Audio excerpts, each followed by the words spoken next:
தமிழ் நண்பர்கள் அனைவருக்கும் வணக்கம். அக்னி சிறகு சேனல் சார்பாக இந்த வீடியோவுக்கு உங்களை அன்புடன் வரவேற்பது நான் உங்கள் கௌசி. வெற்றி துளசி சீரியலுடைய அடுத்த எபிசோடுக்கான ப்ரோமோ என்ன அப்படின்றத பார்க்கலாம். அதுக்கு முன்னாடி இது வரைக்கும் நம்ம சேனலை நீங்கள் சப்ஸ்கிரைப் பண்ணலைன்னா பண்ணிக்கிறங்க. கூடவே இருக்க பெல் ஐக்கானையும் கிளிக் பண்ணி அதில் ஆல் அப்படின்ற ஆப்ஷனையும் கிளிக் பண்ணிக்கிறங்க. அப்போ தான் நான் போடக்கூடிய வீடியோ உங்களுக்கு உடனுக்குடன் நோட்டிஃபிகேஷனாக வரும். லாஸ்ட் எபிசோடை பொறுத்த வரைக்கும் துளசியுடைய கையில் இருந்த முருகன் சிலையை திருடிட்டு போயிடுறாங்க. அடுத்து வெற்றி மகேஷ் இவங்க 2 பேரும் சேர்ந்து தான் அந்த முருகன் சிலையை மீட்டு கொண்டு வந்து துளசி கையில் ஒப்படைக்கிறாங்க. இதுதான் லாஸ்ட் எபிசோட். சரி, அடுத்து என்ன நடக்கும் அப்படின்ற ஒரு எதிர்பார்ப்போட லாஸ்ட் எபிசோடை முடிச்சிருக்கும் போது சிவராம் கையில் கோவில் கலசத்தை கொடுத்து, இந்த கலசம் எக்காரணத்தை கொண்டும் தவறி கீழே விழக்கூடாது, அது கொண்டு போகிறவங்களுக்கும் நல்லதில்லை, ஊருக்காரவங்களுக்கும் நல்லதில்லை அப்படின்னு சொல்லி சிவராமனை மட்டும் அனுப்பி வைக்கிறாங்க.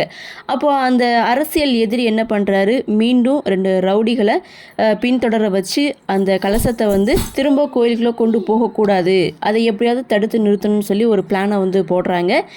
இந்த பிளான்லேருந்து வெற்றி எப்படி சிவராமனை காப்பாற்ற போகிறாரு அப்படின்ற ஒரு எதிர்பார்ப்போட இந்த ப்ரோமோவை முடிச்சிருக்காங்க.